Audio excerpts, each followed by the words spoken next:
မင်္ဂလာပါခင်ဗျာ ARD ကတင်ဆက်နေကြအဒီတာစကားဝိုင်းအစီအစဉ်ကနေကြိုဆိုလိုက်ပါတယ်ဒီတစ်ပတ်မှာတော့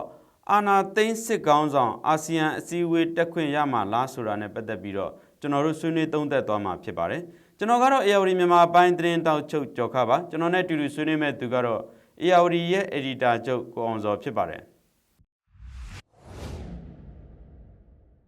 ကိုအောင်စောမင်္ဂလာပါမင်္ဂလာပါကိုကျော်ခဟုတ်ကဲ့ဒီအခုလကုန်ပိုင်းမှာကျင်းပမယ်အာဆီယံထိပ်သီးခေါင်းဆောင်များအစည်းအဝေးမှာပေါ့လေဒီမြန်မာအာဏာသိမ်းခေါင်းဆောင်တက်ခွင့်ရမရဆိုတာနဲ့ပတ်သက်ပြီးတော့လာဒီလူထုအကြားထဲမှာရောနိုင်ငံရေးအကဲခတ်တွေကြားထဲမှာပါလာစိတ်ဝင်စားစရာသတင်းတစ်ပုဒ်ဖြစ်လာပါတယ်။ဘာကြောင့်လဲဆိုတော့လာဒီမလေးရှားနိုင်ငံသားရေးဝန်ကြီးစာအီဖူတင်အဗ်ဒူလာကပြီးခဲ့တဲ့ရက်ပိုင်းမှာလာဒီမြန်မာစစ်ကောင်စီဘက်ကနေပြီးတော့ဒီအာဆီယံနဲ့ပူးပေါင်းဆောင်ရွက်မှုတွေမရှိဘူးဒီပေါ်မှာသူတို့စိတ်ပြက်လက်ပြက်ဖြစ်ရတယ်ပေါ့လေဒါကြောင့်ဟလာဒီလကုံ26ရက်နေ့ကနေပြီးတော့28ရက်နေ့အထိကျင်းပမဲ့အာဆီယံခေါင်းဆောင်များထိပ်သီးအစည်းအဝေးမှာဒီမြန်မာစစ်ခေါင်းဆောင်တက်ခွင့်ရမရဆိုတာမတေချာတော့ဘူးပေါ့လေဆိုတော့ဒီအချက်နဲ့ပတ်သက်ပြီးတော့တော်တော်များများစိတ်ဝင်စားနေကြတာပေါ့လေဒါနဲ့ပတ်သက်ပြီးတော့ပထမဆုံးဆွေးနွေးပြပါအောင်ကိုကျော်ကဒီအအောင်ဖြစ်မယ်ဆိုရင်တော့အာဆီယံကဒီမြန်မာကိုစတင်လက်ခံခဲ့တဲ့1990အချိန်ကစပြီးတော့မြန်မာကအာဆီယံရဲ့မြန်မာဦးခေါင်းလို့ဖြစ်လာတာကြားခဲ့ပြီပေါ့နော်2010 2017 2012မှာတော့အာဆီယံမြန်မာပြည်မှာပွင့်လင်းလွတ်လပ်မှုတွေစတင်လှုပ်ဆောင်ခဲ့တဲ့အချိန်မှာတော့အာဆီယံလည်းမြေတပန်းရခဲ့တယ်အဲ့ဒီကာလအချိန်တိုကာလတစ်ခုပဲဖြစ်တယ်ဆိုတော့ကျွန်တော်တို့ပြန်ကြည့်လို့ရပါတယ်နောက်ပိုင်းမှာတော့ရခိုင်ပြည်နယ်အရေးပါဝင်အခုအာဏာသိမ်းတဲ့ကိစ္စအစပြီးတော့အာဆီယံဒီသူ့ရဲ့မြန်မာပြည်ပြဿနာကိုအရင်တုန်းကလိုပဲအခက်အခဲများစွာနဲ့ဖြေရှင်းရတာကိုကျွန်တော်တို့တွေ့ရတယ်ပေါ့နော်တစ်ပြောမယ်ဆိုရင်တော့အာဆီယံပေါ်မှာနိုင်ငံတကာရောမြန်မာပြည်သူပြည်သားတွေရောအများစုကတန်တရားကြီးကြီးနဲ့စောင့်ကြည့်တာကိုတွေ့ရတယ်နှစ်အာဆီယံကလည်းသူ့ရဲ့ရည်တည်ချက်အတွက်သူ့ရဲ့ဂုဏ်သိက္ခာအတွက်မြန်မာစစ်ကောင်စီကြောင့်သူကအများကြီးသိက္ခာကျနေတာကိုတွေ့ရတယ်၃အာဆီယံပေးရတဲ့အိမ်စာလို့ခေါ်တဲ့ homework အဲ့ဒါကခုနအချက်၅ချက်ကိုပြောတယ်အဲ့ဒီအချက်၅ချက်ကိုယခုအချိန်ထိမြန်မာစစ်ကောင်စီကအကောင့်ထဲပေါ်နိုင်ခြင်းမရှိသေးတာကိုတွေ့ရတယ်ဒီမှာတည်းကအာဆီယံဒီအခုလာမဲ့26ရက်နဲ့28ရက်နေ့မှာပြုလုပ်မဲ့အာဆီယံ summit ကို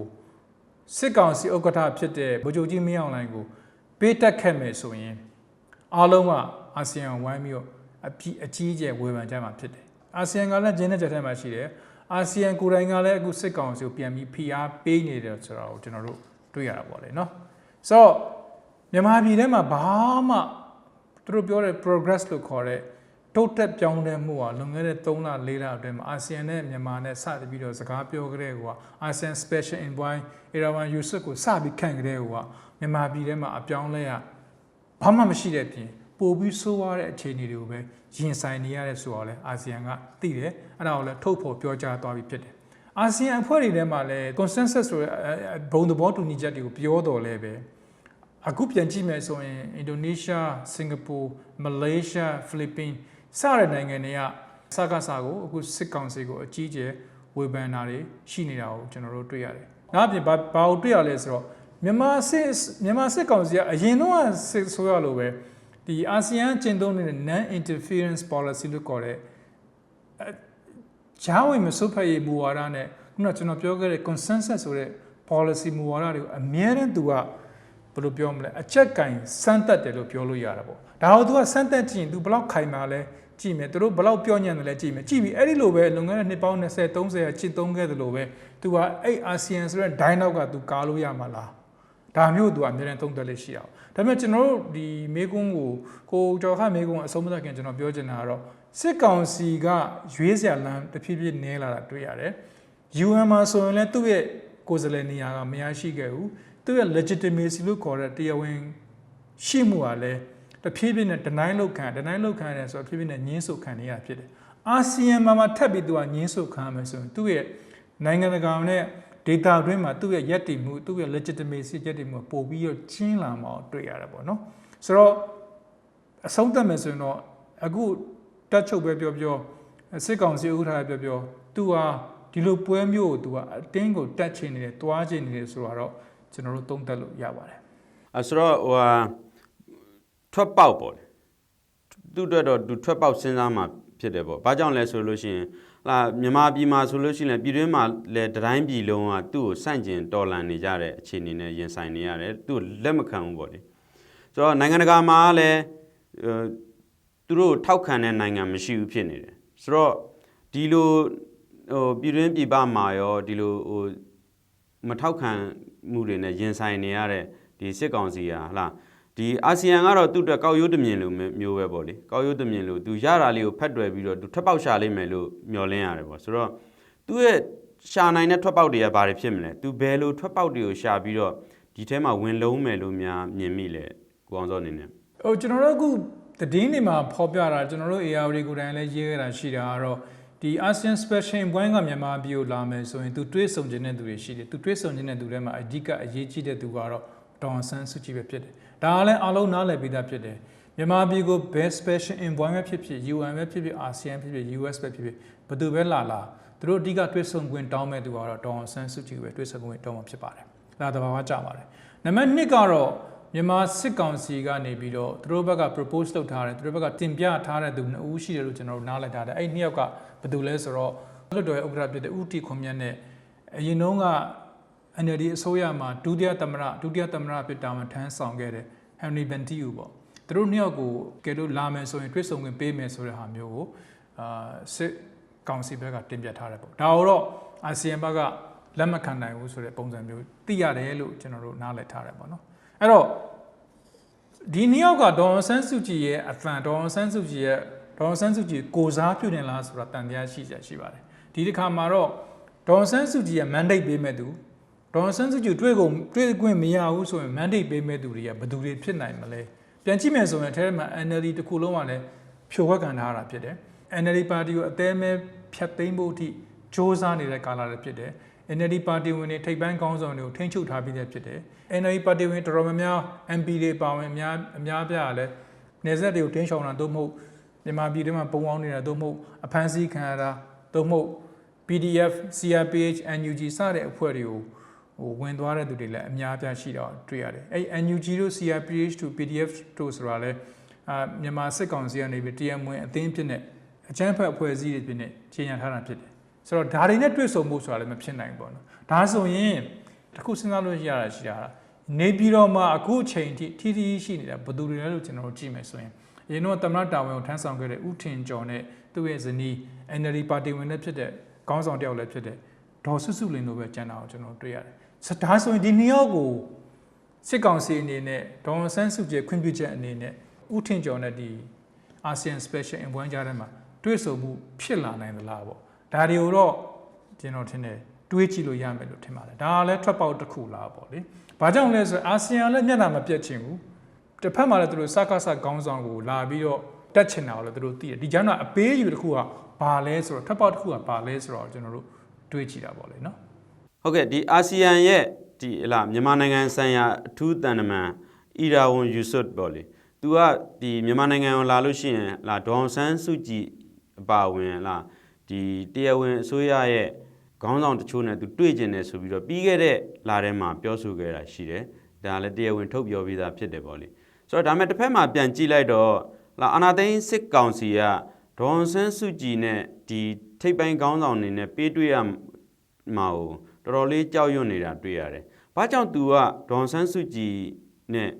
ဒီခုနအာဆီယံအထူးတန်တမန်နဲ့ပေးတွေ့ဖို့အတွက်ကိုစိုးရင်ဒီကြောက်လန့်နေတာလဲပေါ့။ဘာကြောင့်လို့များကွန်စော့အနေနဲ့သုံးသပ်မိလဲ။ဒေါန်ဆန်းစုကြည်ကိုတော့သူတို့အခုမှကြောက်တာမဟုတ်ဘူးတင်ဒေါန်ဆန်းစုကြည်သူတို့ခက်ဆက်ဆက်ကြောက်လန့်ခဲ့ကြတာပဲလေ။ဒေါန်ဆန်းစုကြည်ဒါကြောင့်လည်းဒေါန်ဆန်းစုကြည်ကို1988ကနေပြီးယနေ့အထိဗိုလ်ချုပ်ကြီးစောမောင်ဗိုလ်ချုပ်ကြီးတန်းရွှေအခုအာဏာသိမ်းခဲ့တဲ့စစ်ကောင်းဆောင်အဆုံးအထိပေါ့နော်နှစ်ပေါင်း20နဲ့30အတွင်းမှာဒေါ်ဆန်းစုကြည်ဆိုတဲ့အမျိုးသမီးတယောက်ကိုလက်နက်ကင်ထားတဲ့အာဏာအပြည့်ရှိတဲ့စစ်ကောင်းဆောင်တွေကဘလို့ပြုမှုဆက်ဆံခဲ့တယ်ဆိုတာကိုတွေးကြည့်မယ်ဆိုရင်သူတို့ဘယ်လောက်ထိကြောက်လန့်တယ်သူတို့ဘယ်လောက်ထိယွန်ရှာတယ်သူတို့ဘယ်လောက်ထိမုန်းတီးတယ်ဒီမျိုးသမီးကိုဒီတက်မတော်ခေါင်းဆောင်တွေကဘလို့သူ့ကိုနင်းချေဖို့စ조사ခဲ့တယ်ဆိုတာကျွန်တော်တို့တွေ့ကြရတယ်ပဲလေနော်ဆိုတော့ဒါအောင်လဲကျွန်တော်တင်အာဆီယံခေါင်းဆောင်တွေအခုလက်ရှိအာဆီယံခေါင်းဆောင်တွေကလည်းအဲ့ဒါကိုနားလည်မယ်ထင်ပါတယ်။ဘာကြောင့်လဲဆိုတော့ဒီလက်ရှိအာဆီယံခေါင်းဆောင်တွေကတချို့ကဒေါ်အောင်ဆန်းစုကြည်နဲ့ သူ state councilor ဖြစ်တဲ့ဘဝမှာဆက်ဆံရေးကိုအများကြီးတိစောက်ထားတဲ့သူတွေဖြစ်တယ်သူ့ပေါ်မှာလေးစားမှုအများကြီးရှိတဲ့သူတွေဖြစ်ပါတယ်ဆိုတဲ့အခါကျတော့ဒီအမျိုးသမီးတယောက်ကိုဘာလို့ဒီလောက်ဒီစစ်ခေါင်းဆောင်နေရပါတော့လက်နဲ့အကင်ထားတဲ့စစ်ခေါင်းဆောင်နေရဒီပေါင်း30လောက်အတွင်းမှာအကြီးအကျယ်ဖြတ်စည်းဖို့ရုံးမာတဲ့စိတ်ဓာတ်တွေနဲ့ဟလာထားခဲ့ရတာလဲဆိုတာကိုသူတို့ထဲမှာလည်းနားမလည်နိုင်လောက်အောင်ရှိမယ်လို့ကျွန်တော်တော့ထင်ပါတယ်အဲ့တော့ဒီလိုလှုပ်လေပါသွားတွေ့လဲဆိုတော့ဒေါ်ဆန်းစုကြည်ရဲ့အခုအသက်86ရှိနေပြီဖြစ်တဲ့ဒေါ်ဆန်းစုကြည်ရဲ့ image သူ့ရဲ့ပုံရိပ်ကပိုပြီးတက်လာလေဆိုတာပဲကျွန်တော်တွေ့ရသူကသူ state councilor ဖြစ်ဖြစ် Anna House လို့ခေါ်တဲ့အိမ်မှာပဲထားထောင်ထဲပဲထည့်ထားတာကျွန်တော်တို့ကိုယ်တိုင်ဘူးမှသတင်းတောက်တွေသတင်းစာဆရာတွေတောင်သိခွင့်မရှိတဲ့နေရာမှာပဲထိန်းချုပ်တာဘလုံနီးနဲ့ပဲ watch channel ကိုပဲပို့ဘလုံနီးနဲ့ပဲလုပ်ခဲ့ဒေါ်ဆန်းစုကြည် image ကသူ့ရဲ့ပုံရိပ်ကပို့ပြီးတက်နေတာပဲကျွန်တော်တို့တွေ့ခဲ့ရတာပဲလေနော်ဆိုတော့ the ball က blue ကချမ်းပြလေပြေးသက်ကတော့မင်းသမီးကိုပို့ပြီးသနာသွားတာပဲကျွန်တော်တို့တွေ့ရတာပေါ့ဗျာဒေါ်ဆန်းစုကြည်နဲ့ပတ်သက်လာရင်တော့ဒေါ်ဆန်းစုကြည်ရော NLD အပေါ်မှာဒီနေ့လက်ရှိဗိုလ်ချုပ်ကြီးတန်းရွှေဗိုလ်ချုပ်ကြီးစောမောင်နဲ့အစပေါင်းများစွာဆိုးရတဲ့ဆက်ဆံရေးမှာအစပေါင်းများစွာဆိုးရတဲ့အခုဒီစစ်ကောင်စီကနေလှုပ်ထားတဲ့အခါကျတော့ဒေါ်ဆန်းစုကြည်ကိုပေးတွေ့လိုက်ပြီဆိုရင်ဒေါ်ဆန်းစုကြည်ဘက်ကထွက်လာမဲ့လေတံတွေစကားတံတွေအမှန်တရားကိုပြောမဲ့ဟာတွေကိုကျွန်တော်ထင်တယ်စစ်ကောင်စီကလုံးဝကိုအခုစစ်ကောင်စီကိုအုပ်ချုပ်နေတဲ့စစ်ကောင်ဆောင်တွေကလုံးဝမခံနိုင်လို့ကျွန်တော်တော့အဲ့လိုပဲသုံးသပ်တယ်အဲဒါကြောင့်သူကဒေါ်ဆန်းစုကြည်ကိုပေးမတွေ့ဘူးဆိုပြီးပြောတာပေါ့လေဒါအပြင်ဗိုလ်ချုပ်စောမဲထွန်းပြောတာကသူတို့ကဒီဇယ်ဥပဒေတွေကနော်ဒီဇယ်ဥပဒေဆိုနိုင်ငံတော်ရဲ့အချုပ်အခြာအာဏာကိုမထိခိုက်ပဲနဲ့ပြည်တွင်းမှာရှိတဲ့ဒီဇယ်ဥပဒေနဲ့ဒီအာဆီယံက propose လုပ်တဲ့အချက်၅ချက်ကိုလည်းပူးပေါင်းဆောင်ရွက်မယ်လို့ပြောခဲ့တယ်တကယ်တော့အဲ့ဒီ၅ချက်ကလည်းတိုက်ခိုက်တာတွေရပ်ဖို့နဲ့လူတွေကိုအကူအညီတွေပေးအဓိကကြပါတယ်ဒါတွေကိုတော့မှသူတို့ဒီစစ်ကောင်စီကပေးမလို့ရဲဘူးဆိုရင်တဘောကတော့အာဆီယံဝင်လာမှာကိုလည်းအာဆီယံဝင်လာမှာကိုလည်းသူတို့ကဘလောက်တောင်စိုးရိမ်နေတယ်ဆိုတော့ဘလောက်ကိုမလုံမလဲဖြစ်နေတယ်ဆိုတော့ကိုယ်လေးပြကိုဘလောက်ထိမတန်ဘူးဖြစ်နေလဲဆိုတော့ကျွန်တော်မြင်ရမှာဖြစ်တာပေါ့လေနော်နောက်ဆုံးတစ်ခုပြောချင်တာကတော့မြန်မာအရေးမှာအာဆီယံနဲ့ပတ်သက်မြန်မာအရေးကိုကျွန်တော်တို့ဘလောက်ပဲဝေဖန်အာဆီယံကိုလည်းကျွန်တော် short မတွက်သိဘူးပေါ့နော်ဘာကြောင့်လဲဆိုတော့အာဆီယံဒီ East Timor လို့ခေါ်တဲ့အရှေ့တီမောနိုင်ငံနဲ့ပတ်သက်တဲ့အရေးခင်းအလုံးကြီးမားတဲ့အရေးခင်းတစ်ခုဖြစ်ခဲ့တာရှိပါတယ်အလုံးကြီးမားတဲ့အရေးခင်းပေါ့နော်နောက်တစ်ခုကတော့ဒီကမ်ဘောဒီးယားနော်ကမ်ဘောဒီးယားမှာဖြစ်ခဲ့တဲ့ကမ်ဘောဒီးယားရဲ့ပြည်ပကအဲ့ဒါတွေကိုဖြည့်ရှင်းတဲ့အခါမှာအာဆီယံဒီတခြားနိုင်ငံတွေနဲ့တန်းတူပါဝင်ဖြည့်ရှင်းပေးခဲ့ရတာကိုကျွန်တော်တွေ့ရတဘောပြောချင်တာသူ့မှာအတွေ့အကြုံတွေရှိတယ်ဒါအပြင်အာဆီယံကမြန်မာနိုင်ငံမှာ2008 Nagas နောက်ပိုင်းမှာလဲ tripartite core group ဆိုပြီးတော့ UN နဲ့ပေါင်းပြီးတော့နောက်နိုင်ငံတွေနဲ့ပေါင်းပြီးနောက်နိုင်ငံအစိုးရတွေနဲ့ပေါင်းပြီးမြန်မာနိုင်ငံမှာကြုံတွေ့နေတဲ့ humanitarian crisis ကိုအာဆီယံကိုယ်တိုင်ခေါင်းဆောင်ပြီးတော့ပါဝင်ဖြည့်ရှင်းပေးခဲ့ရတာအောင်မြင်ခဲ့တာတွေရှိတာကိုလည်းကျွန်တော်တွေ့ရပါတယ်ဆိုတော့တဘောကကျွန်တော်တို့အာဆီယံကိုကျွန်တော်ဝေဖန်တော်လဲပဲမြန်မာပြည်ရဲ့ crisis ကိုမြန်မာပြည်ကကြုံနေရတဲ့အခက်အခဲကိုအာဆီယံမှာကူညီနိုင်နေဆိုတဲ့ကူညီခွင့်ပေးမယ်ဆိုရင်ကူညီနိုင်နေဆိုတဲ့ mechanism တွေရှိတယ်ဆိုတော့ကျွန်တော် short တွက်လို့မရဘူးလို့ကျွန်တော်ပြောချင်ပါတယ်ပြန်ချုပ်မယ်ဆိုတော့ကျွန်တော်မြင်တာတော့စစ်ကောင်စီအနေနဲ့သူ့ဘက်ကဆက်ပြီးတင်းမယ်ဆိုရင်အ short တင်းမလုပ်ဘူးဆိုရင်ထွက်ပေါက်မပေးဘူးဆိုရင်တော့ဒီ summit ကိုတက်ခွင့်ရမှာမဟုတ်ဘူးလို့ကျွန်တော်ထပ်ပြီးတော့သုံးသပ်ချင်တယ်ပြီးတော့အရှက်တို့ကဖြစ်ဖို့များတယ်